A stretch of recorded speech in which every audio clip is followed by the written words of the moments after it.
Okay. Good morning, good afternoon, good evening, depending on where you're connecting in from. Welcome to our event on the global impact of content moderation. My name is Michael Karanicolas. I am the Wikimedia Fellow at Yale Law School, where I run the Initiative on Intermediaries and Information.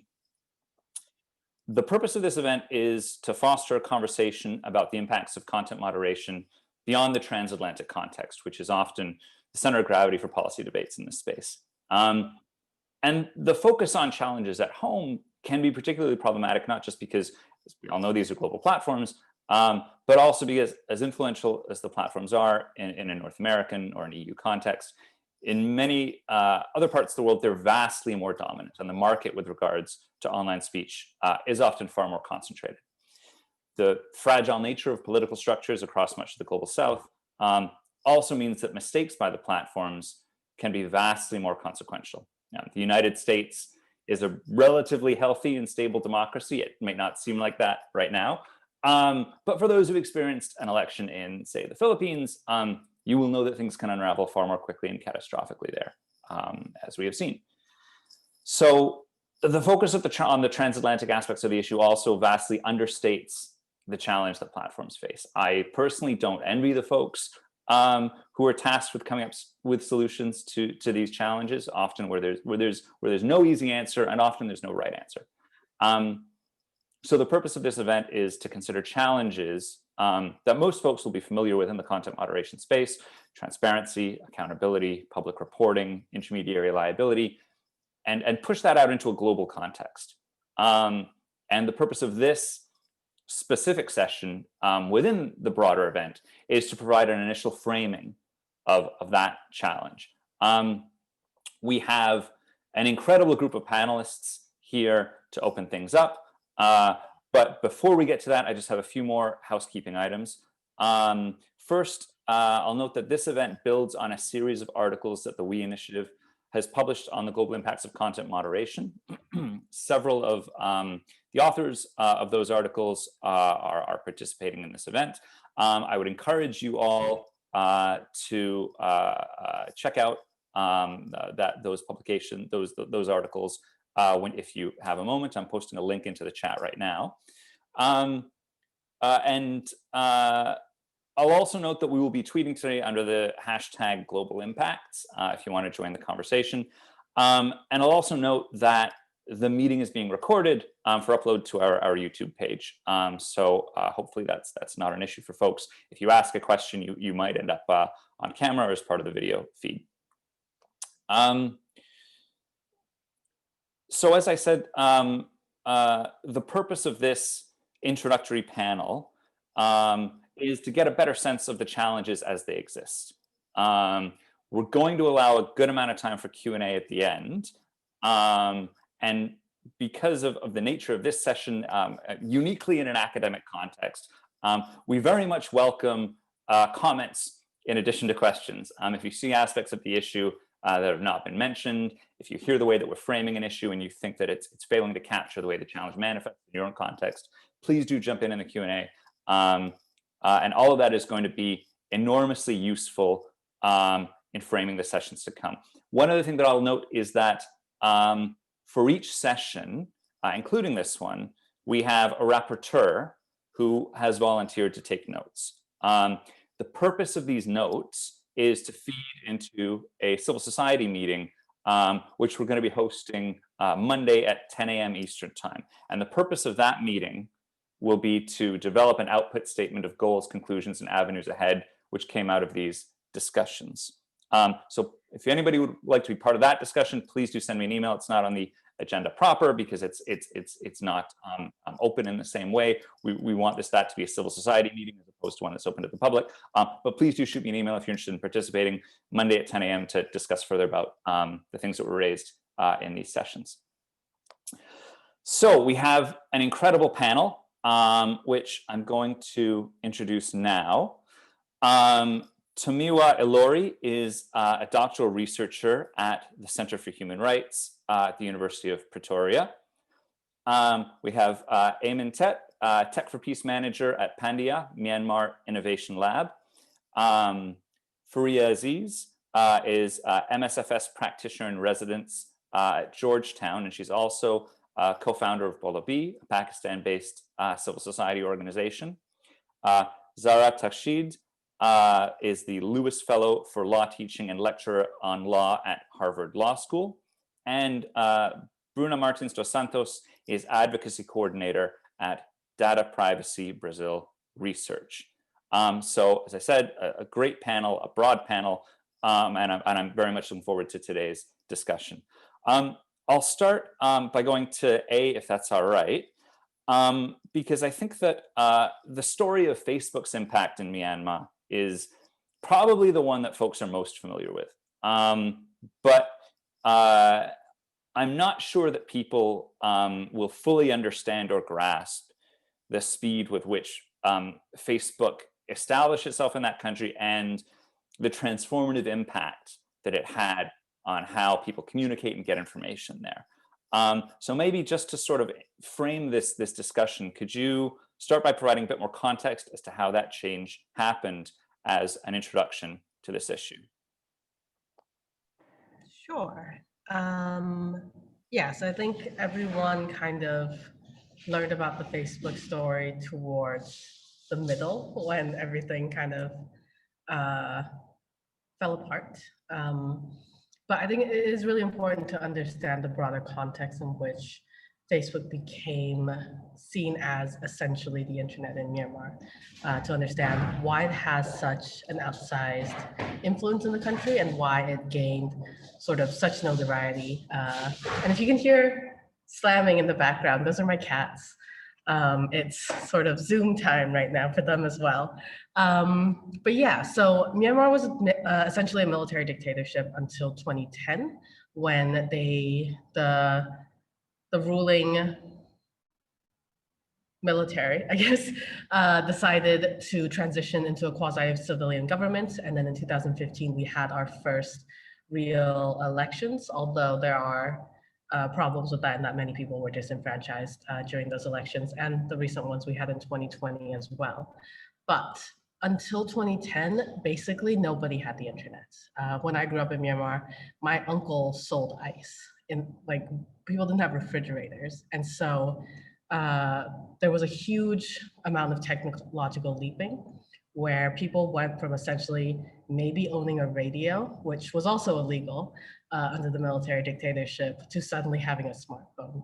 And as the liberalization of the economy began, we grew to have a number of different telecommunications companies, and the price of SIM cards dropped from thousands of dollars, plus needing the sort of social and political capital to get permits, to $1 or $2 in less than 5 years. And so people went from never having used a phone to having a smartphone, which incidentally also came with what were called free basics, which was where Facebook was free to use, and a couple other apps were free to use, in that it didn't cost you any data unless you were watching videos or something that was very heavy in terms of data usages.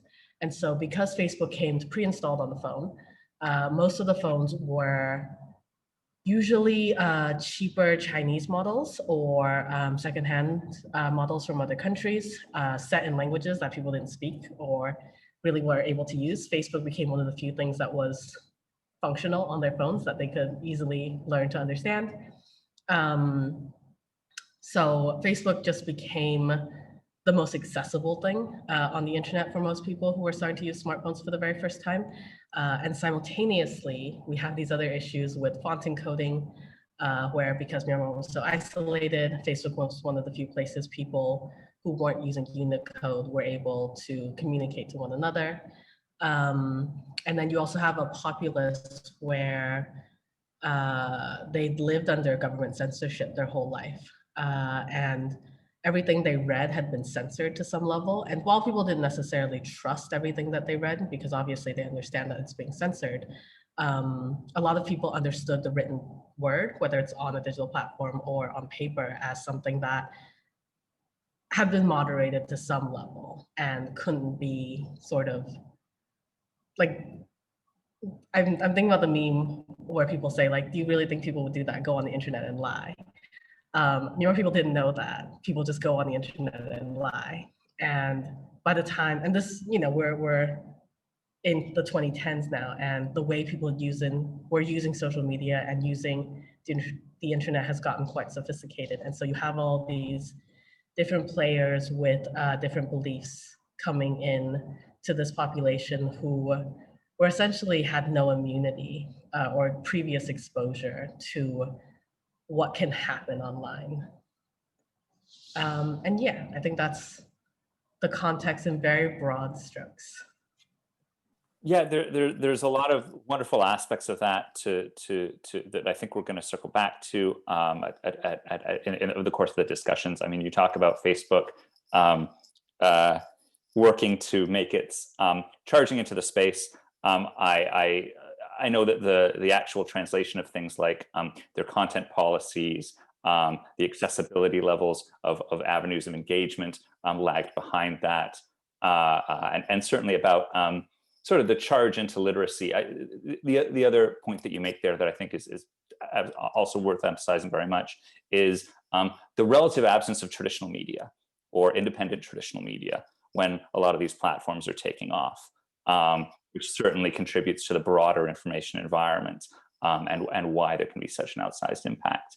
I want to go next, and I think that also leads us to Tamiwa, who I'd like to ask next.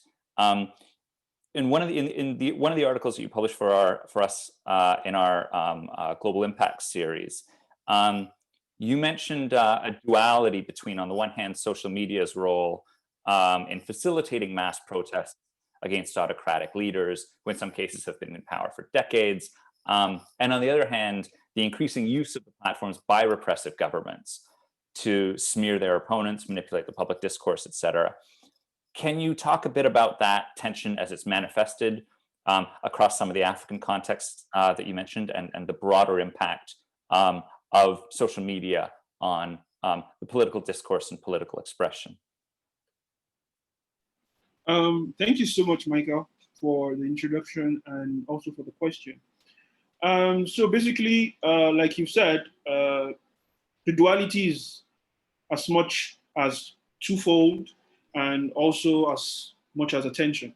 So on one side, we find usefulness of social media platforms, especially in accentuating and amplifying the political prospects of most Africans that have witnessed so much political repression and on a general scale, various human rights violations. And we have now seen social media platforms as the avenue to get transparency, get more accountability from leaders who they have been walled off from for several decades. And that's on one hand. And the other hand, we'll find that maybe due to the fact that government, in their typical nature, especially in this part of the world, have now seen the power that these platforms hold, especially in resituating power in the hands of the people, are also not sitting idle. They are also revisiting and repositioning their various oppressive methods, especially in the digital age. And some of the examples also are out there through various research that has been carried out on how governments conniving with sometimes private actors to carry out various kinds of online harms like propaganda, competition propaganda, spreading misinformation, manipulating electoral processes online, I mean, influencing voters' decision and all of that. So we see that that is the broad picture, that the broad dual picture that social media platforms use paints in the region. But on a closer look, especially on how this impacts freedom of expression, specifically, and democratic development in general on the continent, and also as it relates to this conversation, we would see that it is as much a government problem as also it is as a private sector problem, especially social media platforms. And what do I mean by that? Traditionally, governments are known to be the biggest violators of human rights, whether online or offline, anywhere in the world. But within the African context, we see that when we divide platform responsibility into two broad categories, and what I mean by that is the category of passive category and the active category. What I mean by passive category is there are instances where platforms, maybe due to lack of context that they do not have on ground, allow several issues to go on unabated, unattended to on their platforms. For example, in Ethiopia, earlier this year, there was this very huge and high supply of online hate speech against some groups. And it took several attempts, which, if you ask me, compared to the Western democracies, wouldn't have taken that long before a platform like Facebook responded to such an issue. So also you find instances of where platforms do take active positions, or for example, in moderating content, but overdo it. And the example that comes in handy is the Nigerian example recently of the EndSARS protest, where when Facebook was contacted, they had said that it was as a result of a mislabeling because the SARS name in the protest, in the hashtag, was similar to the SARS virus that occurred in the past. So we find that largely the challenge is the issue of context, but that will be the easiest answer. And like you had said earlier, there are no easy answers. So looking at it broadly, I would say that in understanding the context within the region, it rests solely on two major actors, government and businesses. And government, when I mean government, state parties, African governments, who over the time continuously use repressive means through digital threats, through laws. For example, Nigeria is currently advocating seriously now for a regulation, social media regulation law, which just on the face of it is deeply problematic. Ethiopia already has that kind of law which mandates the proclamation on hate speech, Article 8.2, which mandates social media platforms to take down content within 24 hours. So we see that there is that on the government side, and there's also the private sector who, through their active or passive engagement regulatory modes in the region, have either exacerbated content moderation challenges or have muddled up the waters. So that is just to present a snapshot of what it is like region in the African context. Yeah, I'm very glad that you brought up the challenges of focus and challenges of attention, especially when I think a lot of from what I was hearing, folks in a lot of part of the world were looking at some of the responses in the American election and the speed and the aggression with which the platforms were acting, and thinking like, wow, that would have been great if that had been done in the election that we had here, a few months ago. Particularly, when you mention it almost as a cat and mouse game with users trying to sort of use platforms for political purposes and authorities trying to push in the other direction. But particularly when you mention that push and pull between governments and platforms, that sort of leads very naturally to what I was about to ask, to the question I was going to ask to Farieha, which is also the subject of her piece in the series, which I think is going to come out, I think today. You've written about the push and pull between platforms and governments as it's taken place in Pakistan. Although certainly that's not a unique challenge to Pakistan. I mean, we're just hearing about it happening in lots of places.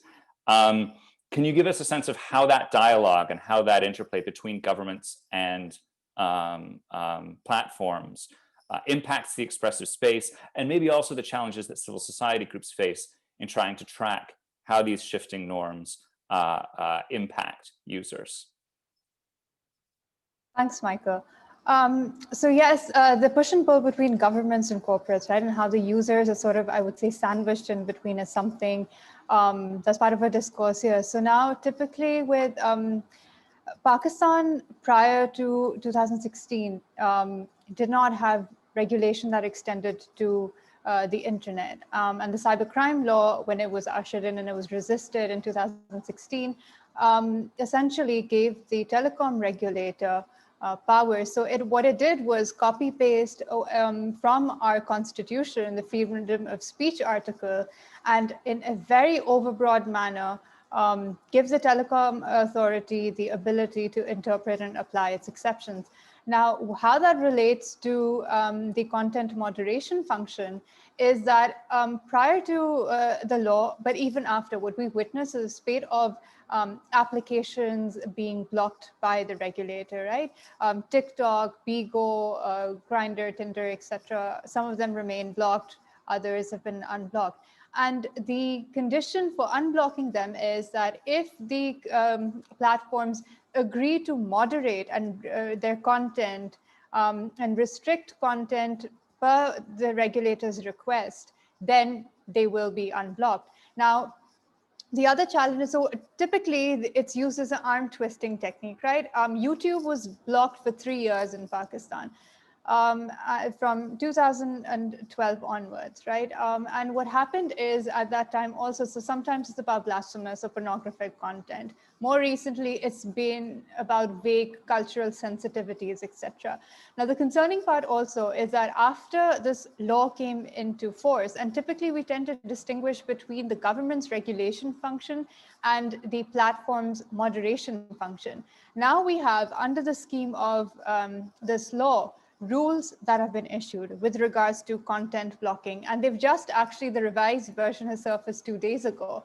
And what those rules tell platforms to do is they've given them a list of content categories that they are saying they must integrate into the content, their guidelines and rules, and implement them. And they're as vague. And if they do not, and something that was referenced just earlier was, these timeframes. So 24 hours for some requests, 6 hours for emergency requests, right? And if they don't comply, then they will shut the platforms down. Now, what we have seen coming to the corporate side of it, right? The bans get challenged in court, there's pushback, etc.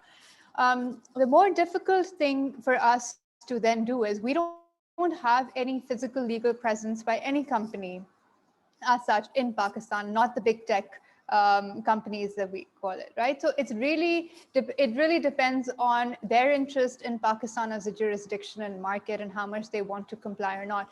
And so earlier, for instance, Facebook transparency reports show that they have complied with government requests when Twitter was not. However, Twitter's recent report shows that they have also started complying in terms of legal requests that are being sent. The other issue is that some government requests that tend to fall within the rules or guidelines then get incorporated and categorized as in the transparency reports under the guidelines and rules, enforcement of those versus a government request.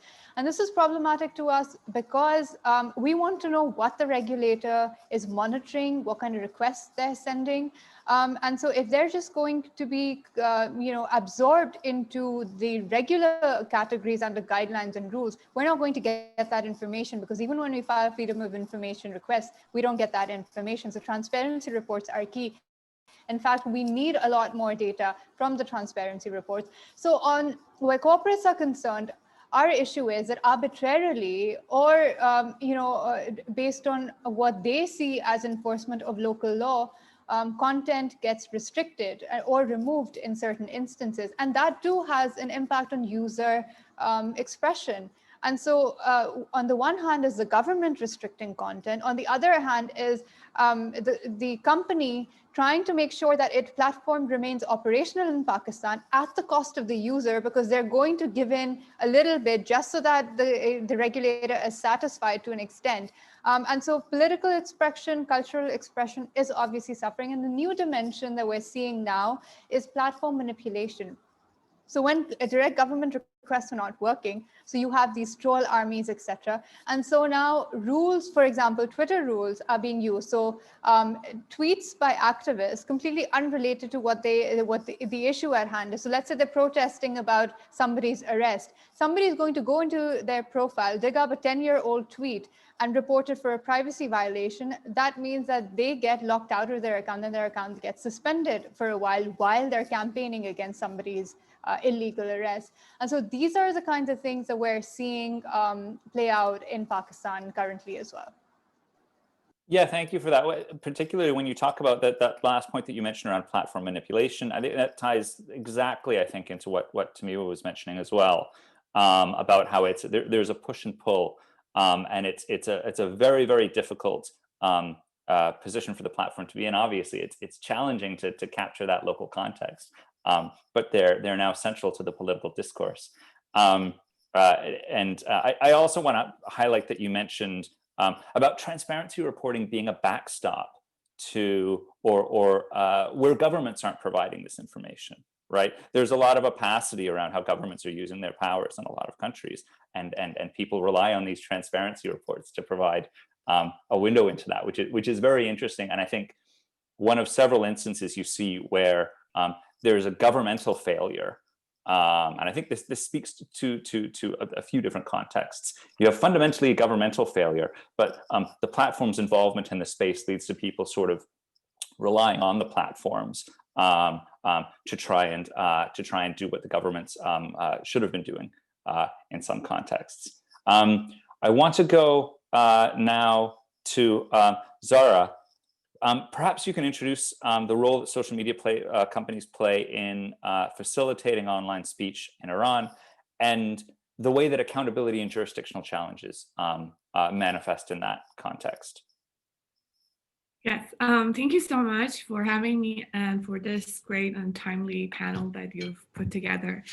So as some of you may know, I think a lot of the social media platforms in Iran are currently blocked, and the only one that people have access to is Instagram. The other platforms such as Facebook and Twitter, Iranians do access it, but they have to use VPN. But Instagram is available to everybody, which has made it this very popular app in Iran. I think Iran made it to one of the top 10 countries in the world that use Instagram. So the decisions that the company makes, it just makes it a lot more important than maybe other countries, just because of the lack of access to other platforms for Iranians. It has become, it's a very popular app, and I have to say that it's not only because of the avenue that it provides for speech that Iranians are using it a lot, but it has also become a great way for many small businesses and entrepreneurs and similar activists to use it to sell their homemade items or advertise their businesses, especially since the impact of sanctions has made it very difficult for Iranians to communicate with the outside world. So, and just the economic hardship the Instagram has provided just, this great place for marketing. So, as far as content moderation goes, if a post is wrongly blocked, it not only affects the speech of a person in a family, it also may, if the account is wrongfully blocked, it may also affect the way that they make money. So it's just, I think in Iran, it has become more than just speech. It has provided a way for bringing bread on the table for a lot of families, and that's why I think the decisions that the company make should be very, very carefully made, and mistakes they have a very bad consequential effect on people. And just like Farieha was saying, we also don't have the presence of the company, any of the major social media companies in Iran. So that also makes it difficult if somebody wants to report something, ordinary citizen, or if they're being wrongly blocked, it's a really difficult avenue to open up a blocked account.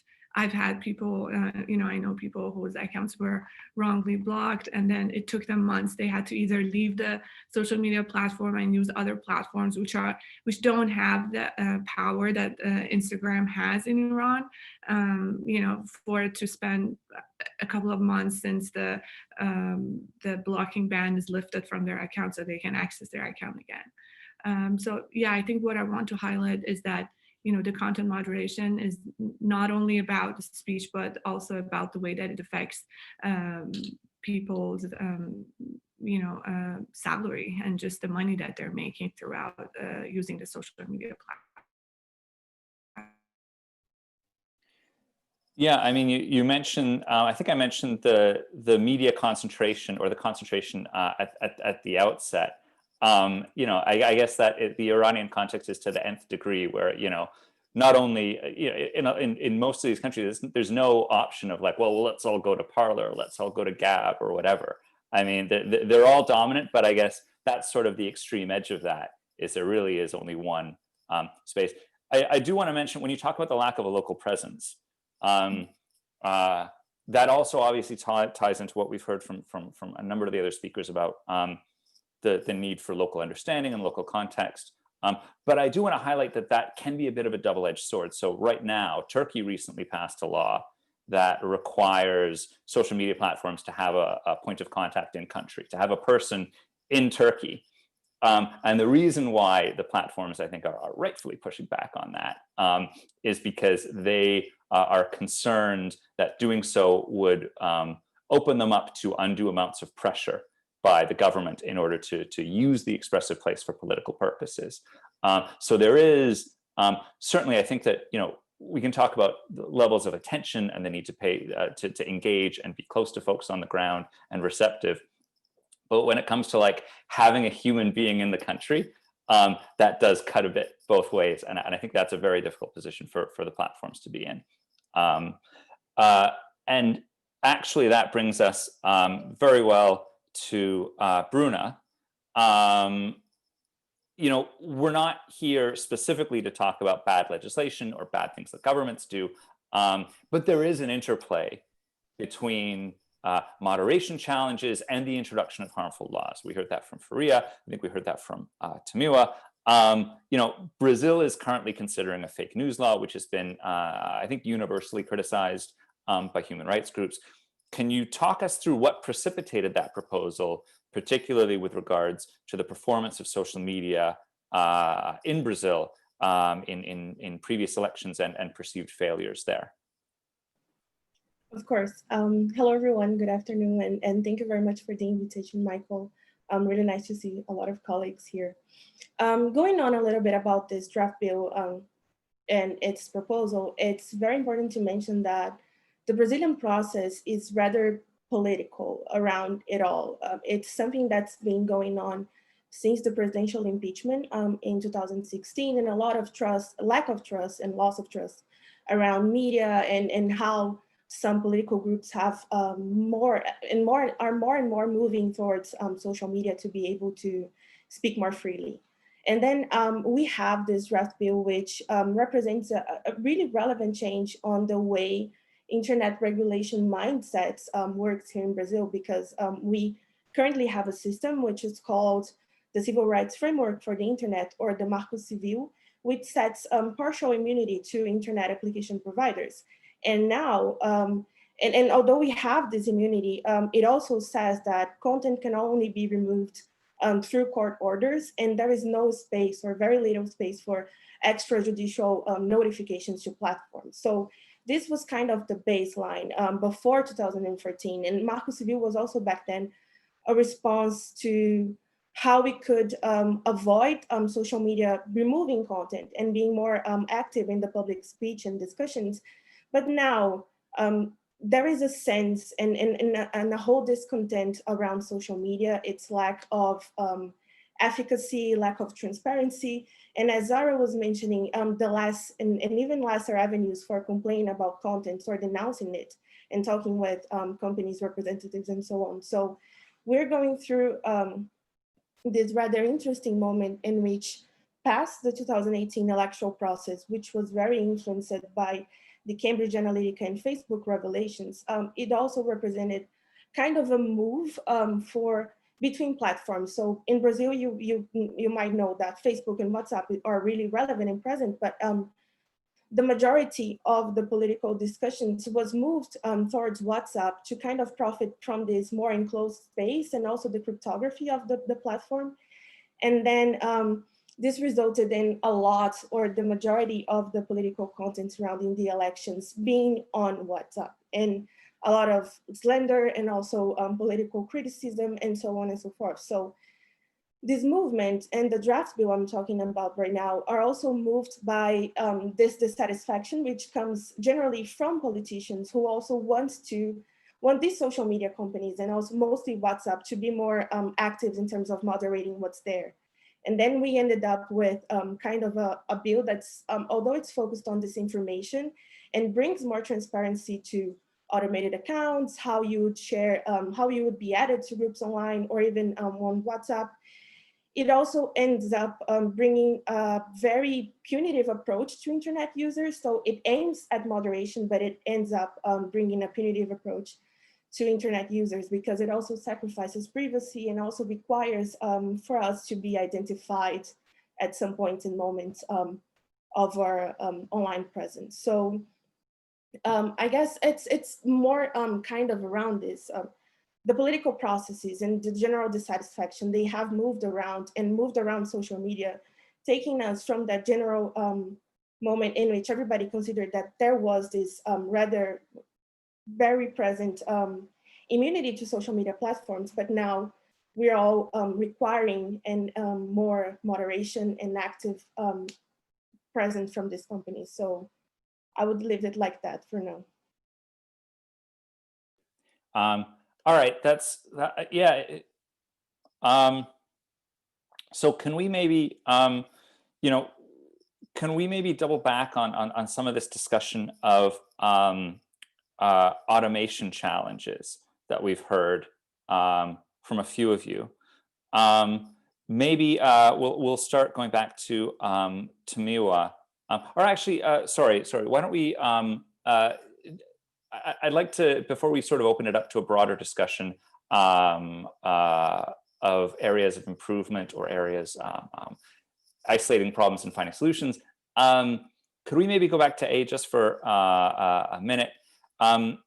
Because I know that we've talked a lot about, you mentioned in your commentary about the challenges early on.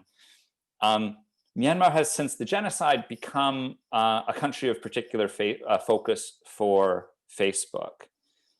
Can you give us a sense of what the lay of the land is now? I know there was a recent election. What are your thoughts? Has there been progress? How have things improved? How have not improved? What kind of challenges remain?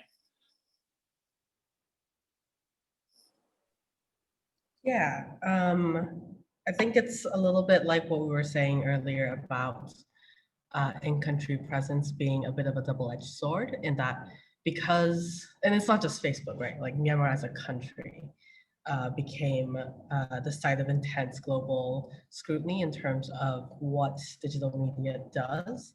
And this prompted the Myanmar government, as well as telecom companies, as well as social media companies, to take a lot of action. And not all of that has been for the better. For example, Myanmar is currently in the world's longest internet shutdown. There's parts of Myanmar where about 3 million people live, in the same state where the majority of the sort of genocidal acts and state violence happened, where there's just no internet anymore. The government has asked telco companies to ban a number of websites, including websites to human rights organizations. And the government is also considering its own hate speech law. And in Myanmar, we already have defamation and privacy laws that have been used to penalize social media users, generally journalists and human rights activists, but also just random people. And under Myanmar law, all of these are criminal cases. And some of them, depending on the penal code that is used, don't have the opportunity for bail. So many people are just in prison for the sort of quasi-indefinite amount of time for posting something on social media where they haven't even seen a day in court, but they'll be in jail for months. Yeah, so I think in terms of Facebook, we've seen a lot of improvements, and we can talk a little bit about the automation process going forward. So I won't comment on it too much here, but Facebook has gotten better in terms of having Myanmar language moderators, expanding the number of Myanmar languages that they're able to moderate in, although Myanmar has over 100 different ethnic groups who all speak not necessarily different languages, but there are local dialects and things that are not necessarily mutually translatable. And there's a question of, if you don't have an in-country moderation team, how updated is their language, especially when it comes to things like dog whistles and coded language and imagery that can evolve very quickly. Facebook did pour a lot of resources into the Myanmar election. They helped in the same way that I'm sure many people who are on Facebook are seeing little Facebook promoted sections about COVID. We also had a section on the elections where people could get official election information from either government or sort of intergovernmental organization created resources and apps. And they really tried to help push, and they also put warnings for a lot of things that were deemed rumors. They lowered their barrier for what they consider to be harassment and sort of what is unfair criticism. So generally, if you're a public figure, Facebook won't do anything if people, send threats against you, basically. But in the election period, they decided to dramatically lower the threshold and treat a public figure as if they were a general citizen, which really helped block a lot of the hateful content. And then, yeah, I think something we're concerned about with the election is that while Facebook did devote a lot of resources to it, a lot of it is sort of playing catch up. But also it's hard to say what's going to happen going forward, right? Myanmar is a country of 55 million people. It's a country most people would not have heard of if not for the genocide. And so as we get further from it, and as we get further from these sort of landmark elections, right? The first election after 60 years of dictatorship, the second election after 60 years of dictatorship, what happens as we move further and as Facebook continues to not have a local presence, and they might choose to in the future, although I don't think that's super likely. And people sort of start to forget, or people start to focus on other things. It's really unclear right now what kind of resourcing and level of communication civil society will have with the Facebook team once the global attention starts to go away. Yeah, I think that's a very important question to ask, especially given, I think that there's probably similar focus to the same way that the aid community all sort of charged into Myanmar in like 2014, 2015, 2016. Now there's a whole lot of attention to social media, so there's a huge flood of resources and attention being paid to that. But it is good to hear at least that there's some engagement. I guess it would be a huge warning flag if things were still going wrong, or if there was still a lack of attention to that issue. Although you said, I think local context still is a challenge. I do want to talk a little bit about, before we sort of have a broader discussion among the panelists, I want to talk a little bit about challenges related to automation, which I think also relate back to sort of the need for local context. Maybe I'll start with Zara on that, particularly because there's been a lot of documentation, a lot of discussion about the potential discriminatory impact of automated moderation structures, particularly on voices from the Middle East. So do you want to speak briefly to experiences with automated content moderation? Yes. Thanks so much. So I also want to mention something that I forgot in the previous section, which was also the use of WhatsApp in Iran, which has become really correlated with Instagram. Again, like since people can't use the selling function that Instagram has here to buy and sell online on the Instagram platform, what they do is that they link their WhatsApp phone number so that customers would text them through WhatsApp rather than use the convenient way that it has, again, because of the sanctions. But yes, thank you for bringing that up. I think it's really important. I think some of the mistake that a company like Facebook can make in blocking a reporter, citizens who are reporting newsworthy events in Iran, and the dire consequences that it may have, is that it really signals a distrust that among some people that they already have, and we don't want that to be there, because we want the benefits. Of course, it's in any country you can have people who use Instagram or any form of social media platforms for the good of the society, and those who manipulate it. But I think, like in a country like Iran, it's more important to emphasize on the good of these social media platforms, and a mistake can have a really bad impact on the way that people see these platforms, and they would be like pointing out to it, oh look, this is a discriminatory effect that they don't want us to speak, and I think that's why it's so important not to make those kind of mistakes in such situations. For example, I've seen reporters being blocked because the algorithm just picked up on a word that they had used and blocked the whole content without knowing that this is actually a reporter who's reporting a newsworthy event. Something like this would never happen in the US.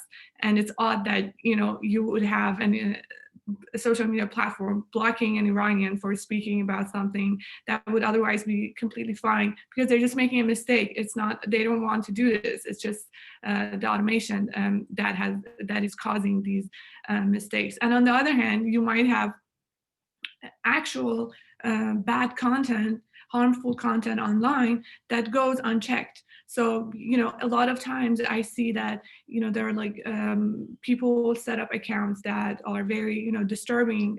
Again, just like any other country, users that use it for, I've seen like animal abuse online, that, content like that would be quickly blocked if it was, for example, in the US or any EU country. Whereas in Iran, they're not getting picked up. So what happens is that, again, like this is from, I've seen it like personal experience, that users themselves, they start making stories of that, excuse me, of that account, that, oh, look, this account is doing this abusive, it's sharing these harmful content, please report it.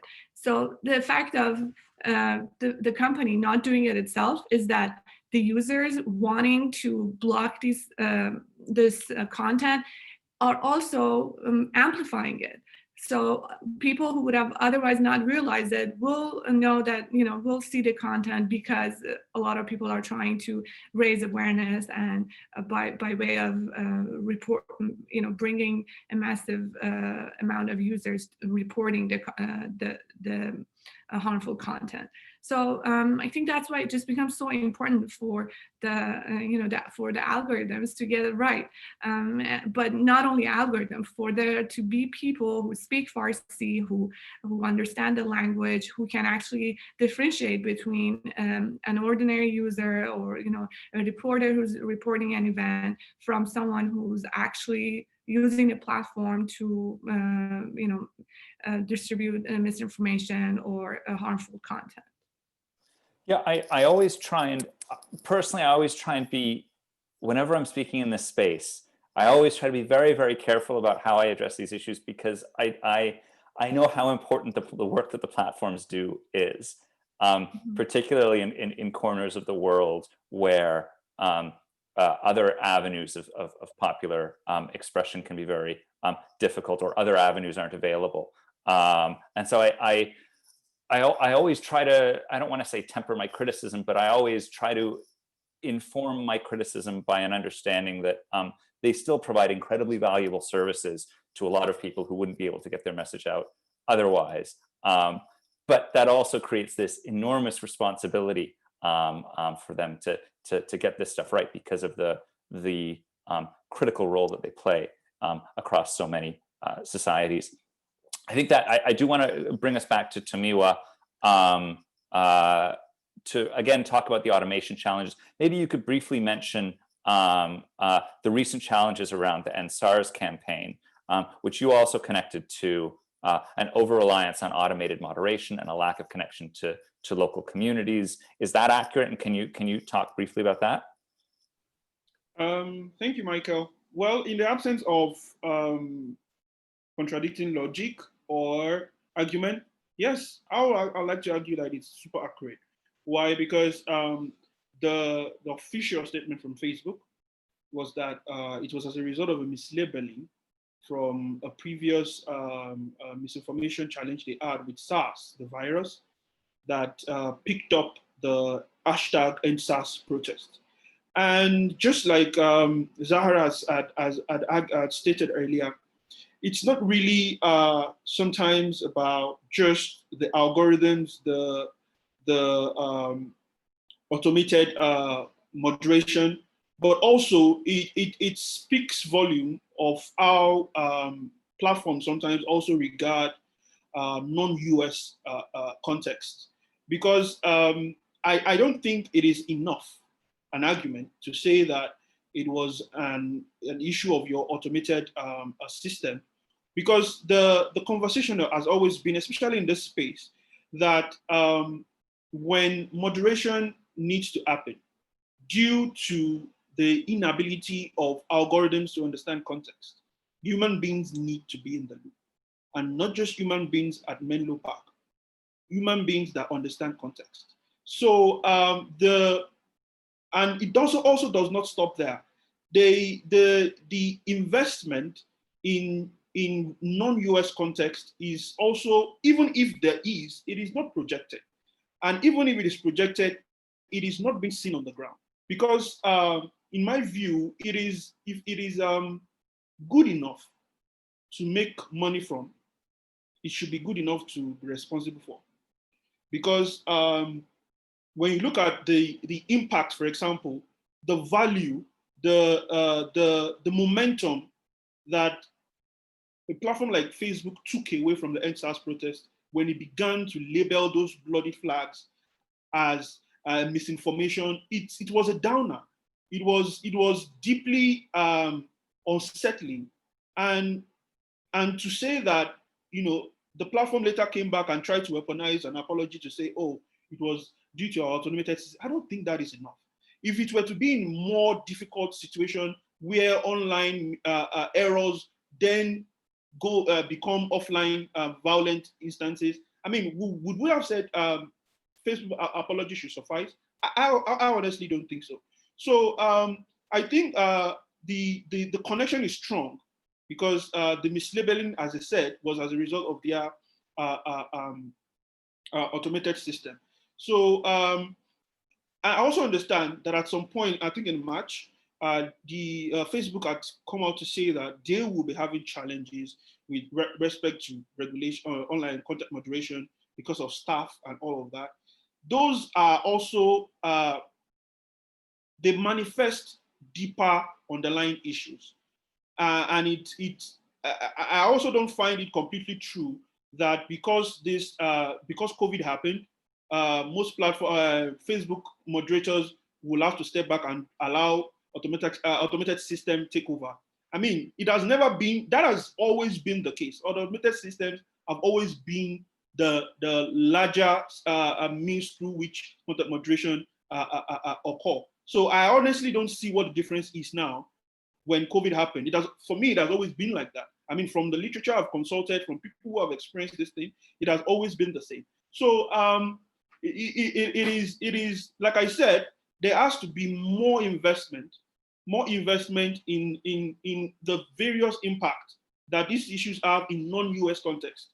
It is we cannot wish it away anymore, and we cannot afford to allow apologies to be weaponized. So that is exactly what I think. The linkage between automated systems and the harms, the costs in non-US context are strongly linked. So yeah, that would be my contribution on that. So I want to bring our audience in,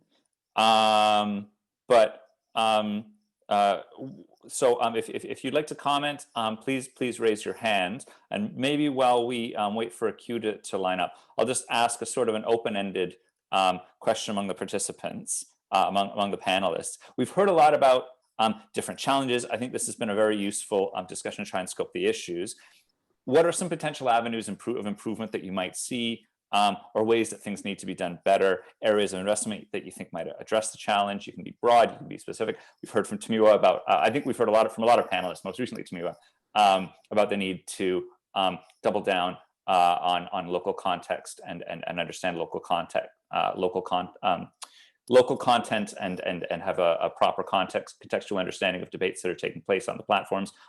Do any of our other panelists want to chime in before we throw it open? Oh, could I? Yes, please.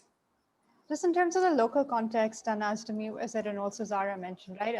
There are the language issues and that are associated with grasping local context, but also there's a socio-political context that gets lost.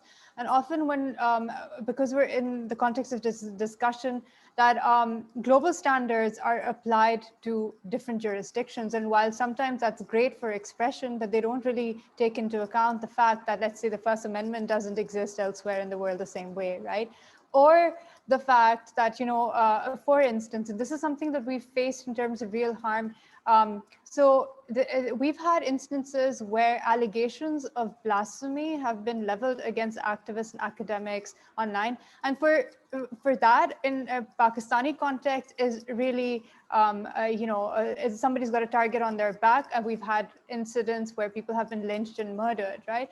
And so if those are trending hashtag campaigns, and when they are reported, they don't fall under Twitter rules as a violation, and that they also pose a very real time harm to others, right? And so that kind of engagement. And so while on the one hand, sometimes it's great, as you mentioned as well, because it's a double-edged sword that the company isn't present physically or legally, and so the laws and rules don't apply, and so there's more room for expression. But what also happens is that in certain aspects, they also don't deploy enough staff that is in conversation with people on ground to understand the nuances, or content moderation teams. And so that also puts a lot of people in jeopardy.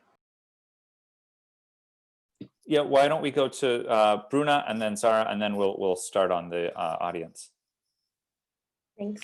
Very few things to add also, but I guess the context and also local context is again +1 on that. We have had also really interesting situations, and if you guys go back to the whole flagging political content related to disinformation online, Bolsonaro was one of the first was flagged even before the US elections and even before both platforms started rolling out this whole situation. But maybe highlighting some of the things in this very bad draft bill I mentioned, but 2 points: empowering users and providing them with the mechanisms and tools. So right to appeal content, right to appeal like moderation decisions and removal, access to remedies regarding the improper removals, and also more transparency about content moderation. And also we wouldn't like to see any future cases of terms that are used by the LGBTQ community by them themselves, such as sapatão, which is a word in Portuguese for the lesbian community, being removed by Facebook due to the fact that it's on any of the filters of automated content moderation. Or even if it is, providing some more reasoning or even the rationale for removing it, it would be far better for us. So if I can highlight any of the points of this draft bill, it will be building up on the transparency and also more information to users. And if one day it's possible to improve that, even involving users in content moderation practices, and I don't know, maybe inviting them to be more informed about the situation. So I would just add that.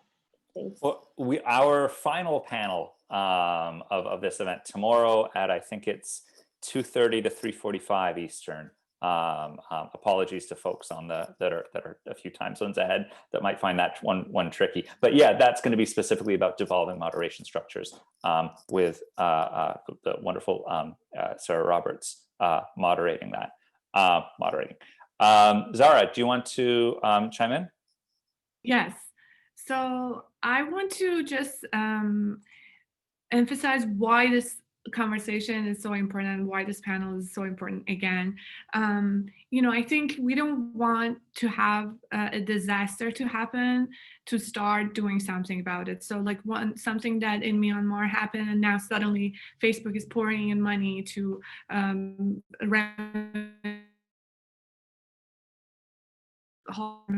the disaster that to ever make up for the loss there. So I think the social media companies should realize how much money they're making from the users in the global south. Like for example, in Iran, it's one of the top 10 countries that uses Instagram accounts. I can't imagine how Facebook would feel if suddenly Instagram was blocked, or if suddenly Iranians started leaving the social media platform. So I think I want to give them incentives to why they should care about it.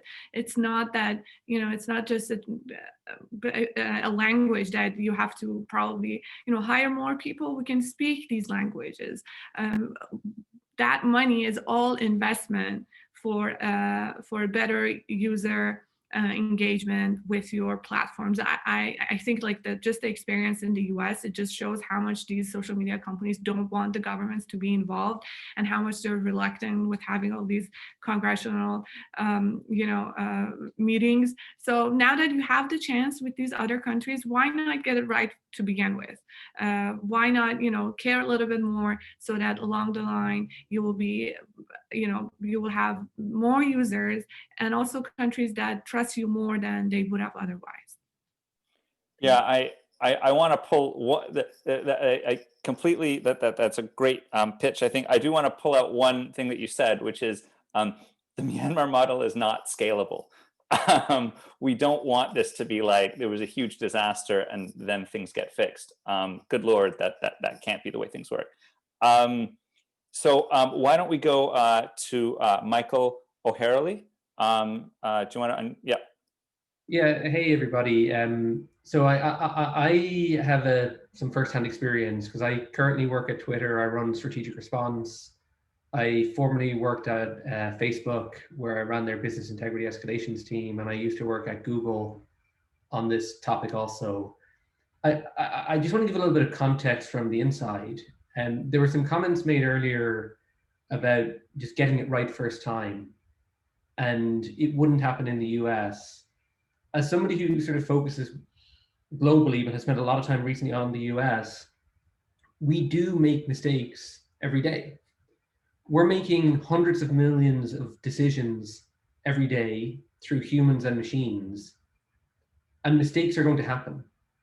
I think we get the black and white stuff right almost every time, but when things move into that sort of gray area, it's actually very difficult to get it right consistently. And if the expectation is that we get it right every time, we're never going to win. Because every time we have a great policy, somebody comes along with an edge case that just blows your mind. And I think part of what we need to do as an industry is to define what success actually means. Because I would be much happier with more aggressive enforcement and correction on appeal, because I honestly believe that humans in content moderation doesn't work. If you've got a person looking at 1,500 or 2,000 pieces of content a day, trying to make a decision, and they're constantly going for it, the prevalence effect kicks in, because they'll see what they think they should see, and then they'll see an edge case and they just won't see it. And this has been proven in other industries with the TSA in the US. when you look at how many times they miss knives in bags or guns in bags, when you look at doctors looking at imagery, they'll look for cancer and their miss rates become quite high. And I think it's the same challenge in content moderation. And if our focus is on getting it right from the first time, I think it's a huge struggle. And I think having a robust appeals process and being able to say, hey, we got this wrong, but 30 minutes later we fixed it, I think is kind of the model that the industry is going to have to go towards. And I'd love to sort of get thoughts from the panel on that type of a model. And apologies, I've got a child behind me here who's going to distract. Yeah, I'll just start. I'll see if any of our panelists want to respond to that. But I'll just start by saying I don't think it's the intention, certainly not the intention of myself, to minimize the challenge that's being faced by these platforms. I think it's enormously difficult, and I think it's an unprecedented level of challenge, frankly. And I also understand very well that it's not about, I don't think anybody up here was saying we need more moderation or we need less moderation. It's not about that. I think that, you know, there's a spectrum that's on there. And if you turn the dial towards more enforcement, then there's going to be more collateral damage. And if you turn the dial towards less enforcement, then more stuff's going to get through. I don't think it's certainly not reasonable to expect a perfect system. And I think that arguments that are out there that try to suggest that point to like one single isolated case of getting it wrong and pointing to that as being proof of a defective system are not fair. But I also think that there are, you know, complaints that are out there that are well-founded about structural challenges. And that I think is more than pointing to one particular edge case where where a moderation decision went wrong. I think that, you know, pointing to structural challenges, and more important than that, pointing to potential solutions to that is the most constructive thing to do. And I absolutely don't want to minimize the scale of the challenge, because I think it's I think that anybody who's looked at this issue with any seriousness, and I'm an outsider to this, obviously. I haven't been involved in the way that you have. But I think that anybody who's looked at this issue with any seriousness will know that it's an enormously challenging situation to manage. Zara, did you want to respond? Yeah. So first of all, thank you, Michael, for that comment. I also agree. I mean, I don't think I think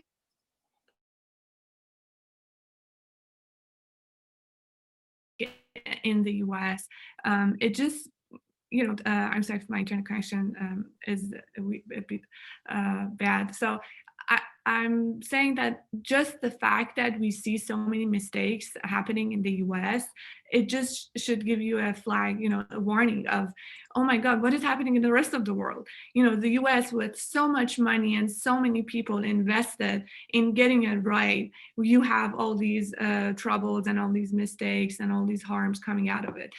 Can you imagine a country where none of that, or maybe a very small percentage of the amount of the money and the people are invested in getting it right, and the consequences that something like that might have? So I think what at least I'm trying to say to raise the awareness of why you should also care about other countries. It's just that, as also Farieha was saying, the harms are real, that we're not talking about just, you know, a post being removed and somebody's feeling getting hurt. You know, just a few months ago, I read a story in Iran that someone had posted some videos of a child that the person was abusing and was asking for money. And, you know, something like that would have been quickly removed by Facebook through users reporting it. I'm not saying like, maybe also by some of the, you know, just the content moderation that they have. But what happened in Iran was that users actually called the police and they were able to identify the person who had the account. And then, you know, they arrested the person who was putting these abusive child videos online. And they, you know, the person finally closed the account.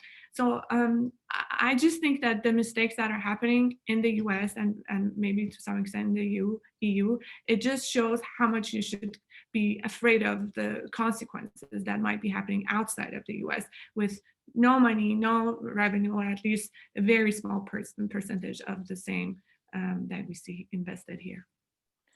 I'll just go for a quick comment back as well from Farieha. I see Tamiwa and Bruna both putting up their hands. We'll keep moving through the questions, and then you can respond to both of them on the next one, if that's all right.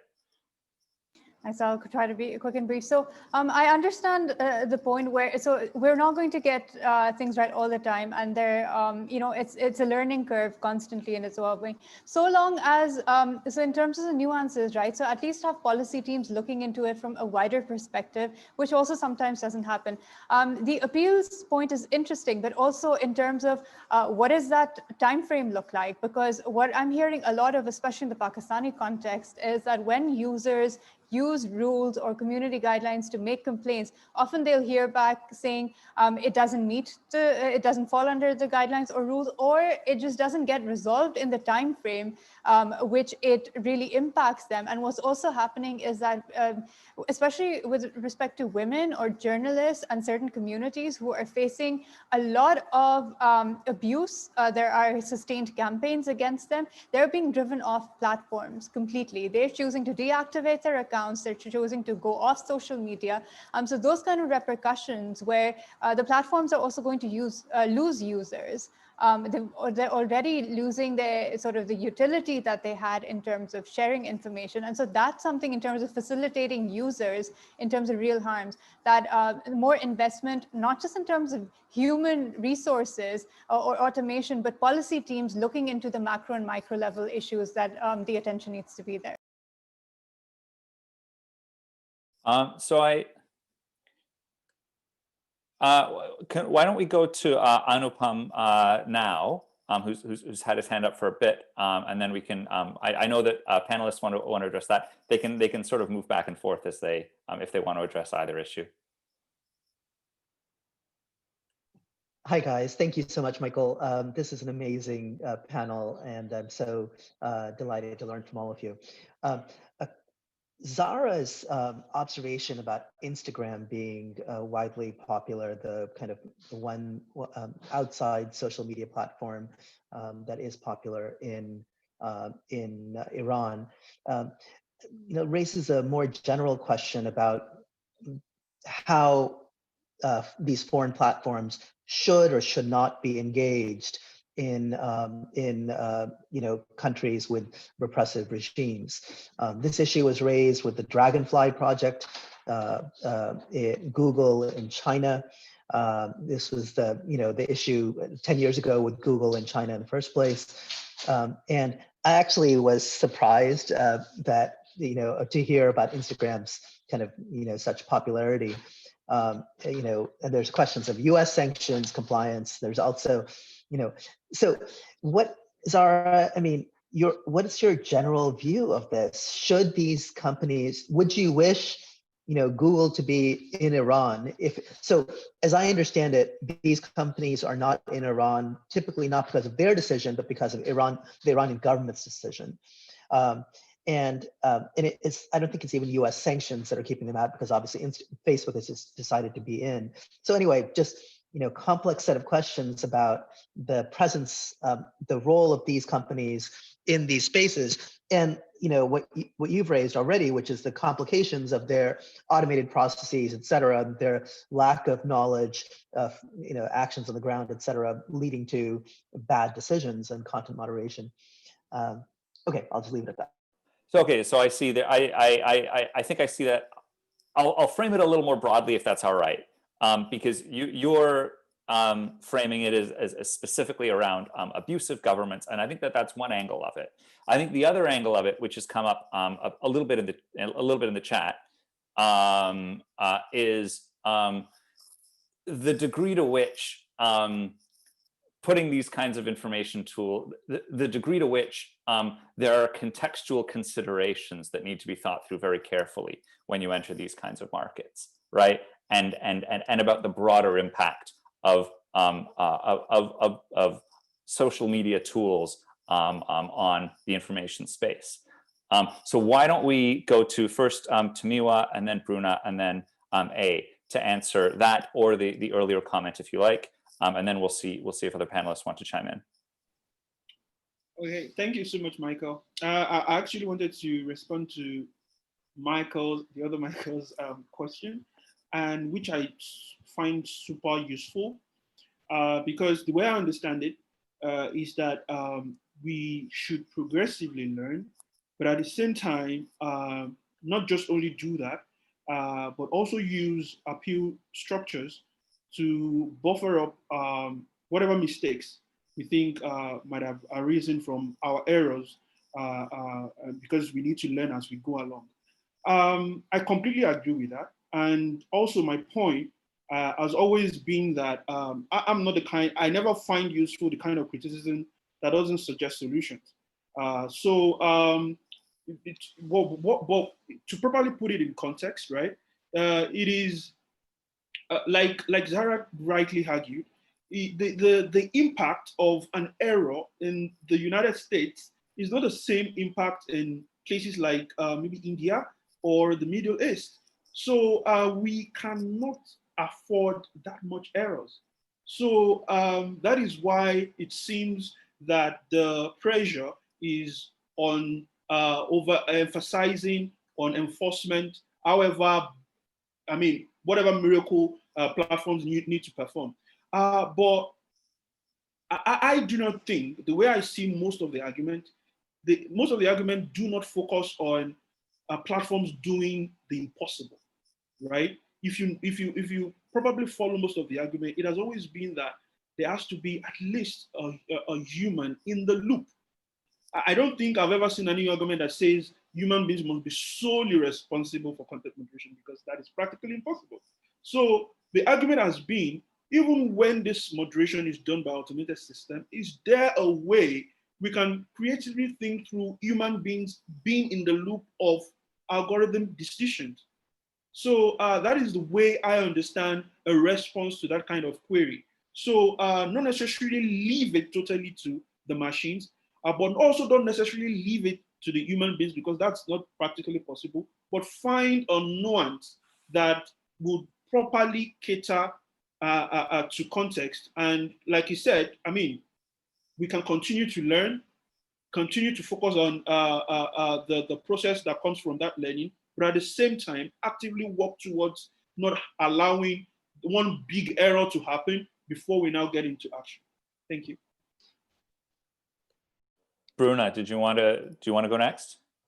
Yeah, adding to that as well, I got stuck on the human and content moderation does not work sentence as well. And I think it is a complicated issue. And again, I also acknowledge the relevance and importance, and have been working with a lot of Facebook, Twitter, and other companies' representatives here in Brazil. And for stakeholders to understand each other and talk and be together and talk through issues together, it is relevant. So the presence in the country is something that has improved a lot, the relationships between stakeholders in these issues. But also on that note about investing far more on automated moderation practices, I think it's also a matter of scale, understanding the scale of the content and the amount of content that goes on these social medias is relevant, but also understanding the behaviors of the users throughout countries is far more relevant to set the nuances, as Tomio was saying, but also, and maybe leave it like that, investing in top-down and less contextualized moderation practices won't also sort the issue. The scale of the content goes up, but also the abuse in this platform also goes up at maybe with the same like speed. So there is far more space for conversations and for us to understand each other in this context, and maybe even implying that yeah, automated moderation, it is really good, but also having this human review throughout this process is key for this practice not restricting us as users of these platforms. So.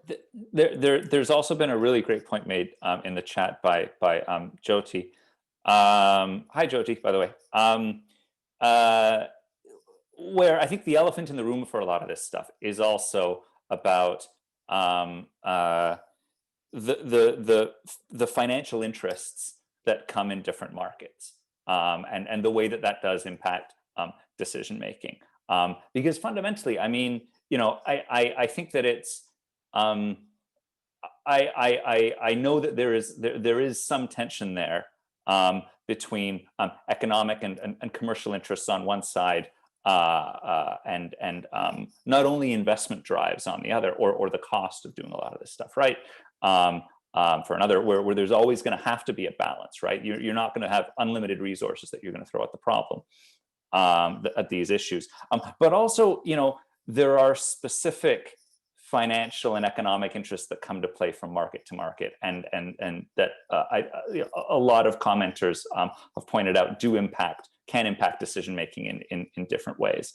So I think that that's sort of an interesting external tension, particularly when we talk about the natural comparison for these systems is against you know, governmental structures that have evolved over long periods of time, and that is an interesting externality that doesn't exist in the same way in a governmental framework. I see Michael's hand shot up after I said that. But I want to let why don't I let Andres Calderon ask his question first, and then we'll go to A, and then we'll give Michael a chance to respond.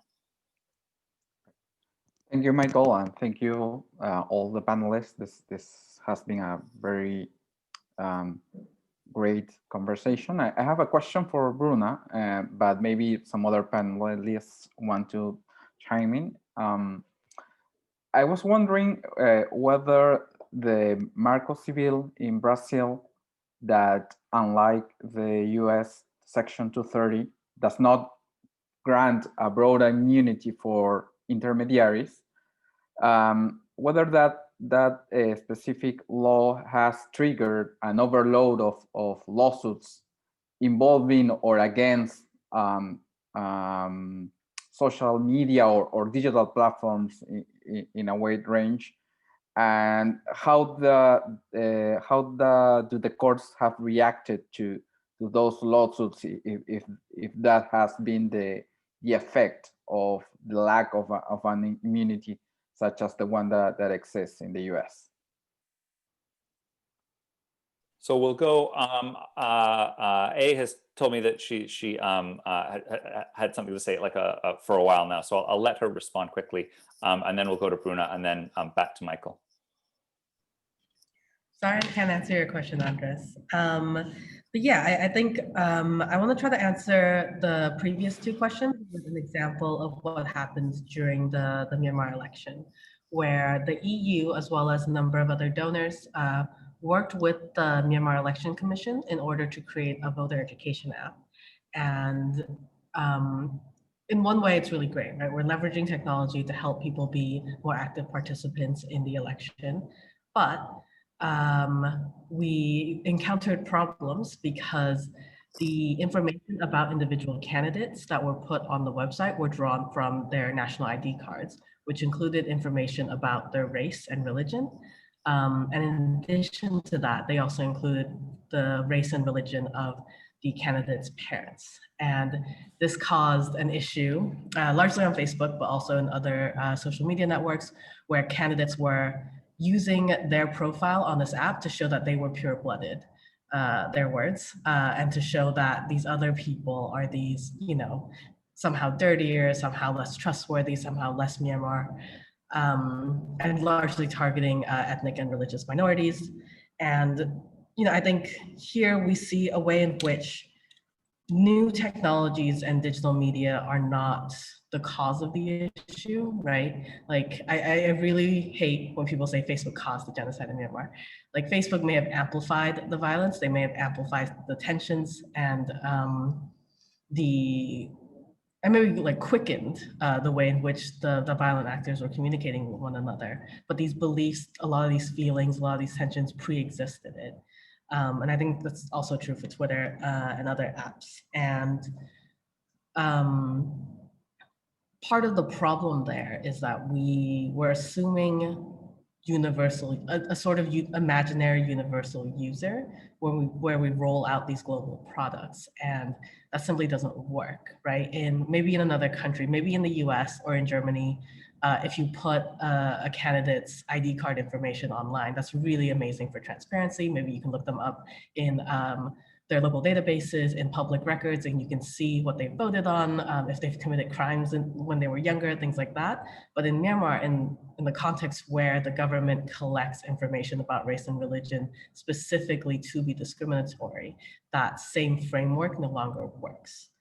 Yeah, and I think one potential solution to that, which would very much go against the profit motive, would be to create more locally responsive options and tools, and really understand what happens when a mistake does happen. I think, Michael, you said earlier something about how the sort of big black and white decisions have been made correctly.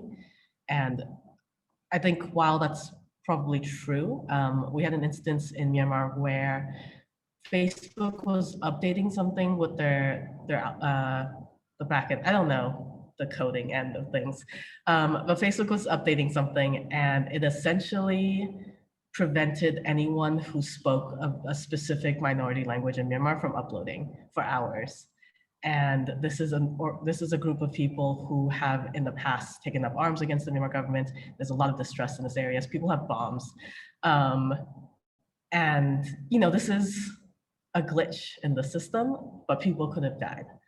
And it very, very quickly became this people just started engaging in conspiratorial thinking.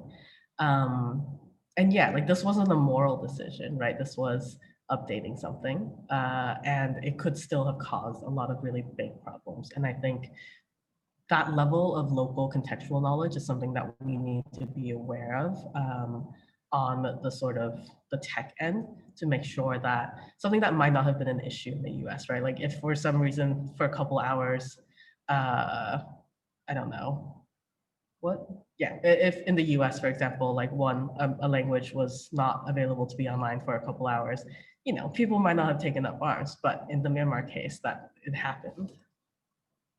We'll go to Bruna.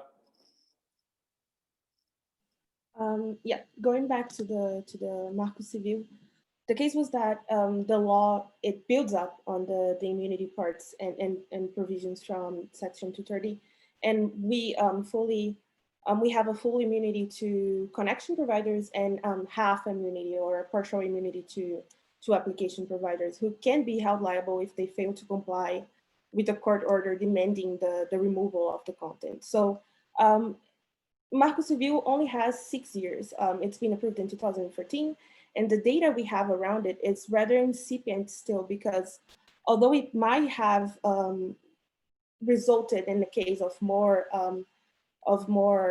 court orders or even litigation against content online, the application of the bill has been really wrongfully being done. So if you think about the case of WhatsApp blockages in the country, while people say that Marco Civil was the case for blocking it, there was far more other legislations around here that also motivated this blockage. So the data is rather incipient still for us to affirm that it has resulted in far more litigation against online content or anything like that.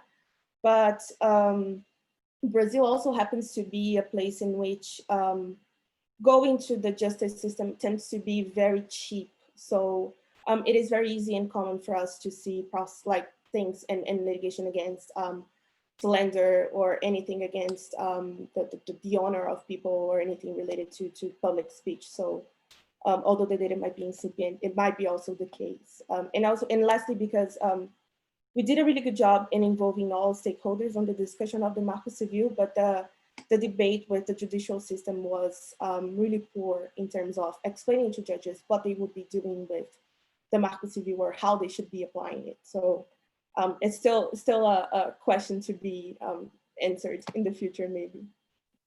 Okay, I want to give Michael a chance to question, but to respond. But I will say, just to pick up on something that I mentioned, because I think it really illustrates the point well. I think that obviously we all understand that no system is perfect, but the question kind of becomes what degree of failure is acceptable, right? And we have different understandings of degrees of failure that are acceptable in different systems. Airplanes, right? There's a very low tolerance for any, safety challenges, because we understand that the consequences of failure can be enormously grave, right? And I think that's sort of part of the point that I think A made very well, is that there can be enormously grave consequences to these kinds of mistakes. And so that leads to a lower tolerance for failure, even though it is enormously challenging. Michael, did you want to respond to some of the comments that were made? Yeah, the first thing I wanted to say actually is I want to acknowledge the pain and the frustration that does exist around the world. And I'm not trying to belittle that in any way. And the comment that you made about the sort of the monetization part, I just wanted to make one comment about how I actually got into this industry. I live back in Ireland, and I got a call from Google one day, and I said I wasn't interested. And then I was asked to come in for lunch, and I met with somebody at Google. And the pitch that he gave me was he wanted me to reduce the revenue of Google by getting rid of bad actors. And I was kind of shocked, because I'd never heard of this type of idea before, that my job was to find the bad guys and get rid of them and reduce our revenue.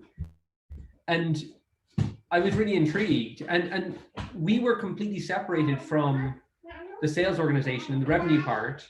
And we'd make recommendations that would go all the way up to Larry Page to actually get rid of bad actors who were spending tens or hundreds of millions of dollars.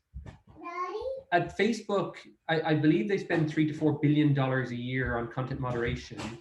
At Twitter, our revenues are smaller, so we've got a smaller budget. But every decision that we make is based on the policy, and we try to be consistent with our policy and not influenced by revenue.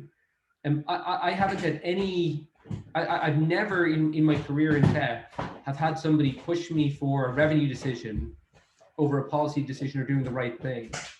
And then just one final comment I wanted to make, the NSARS issue, I just had a quick look internally on my team, and I can see we had 4 senior execs who actually raised this issue to get it resolved. And we had a team who responded within 4 minutes of the initial escalation to try to identify the issue.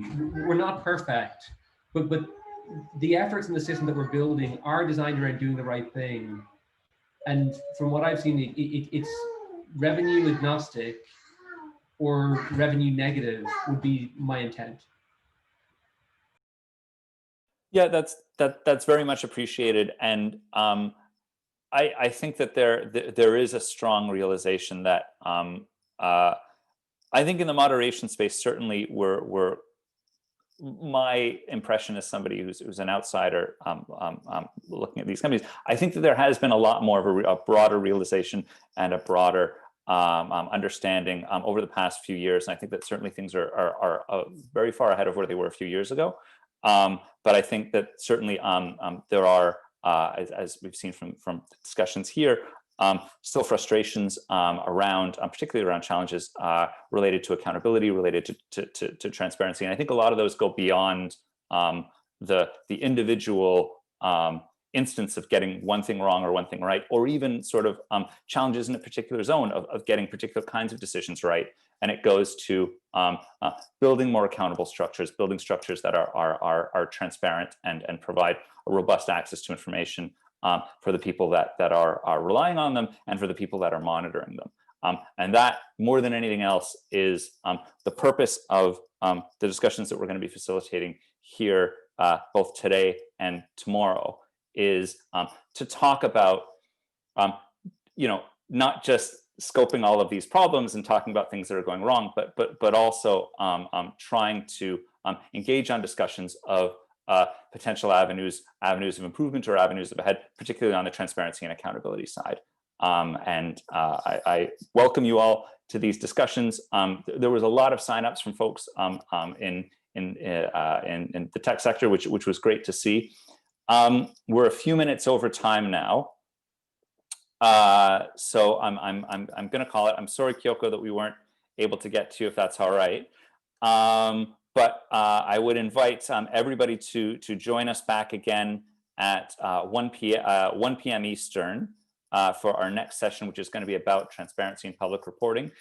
Thanks to our amazing panelists who did an incredible job of discussing on these issues. And we hope to see lots of you folks back for the following sessions. Thank you all.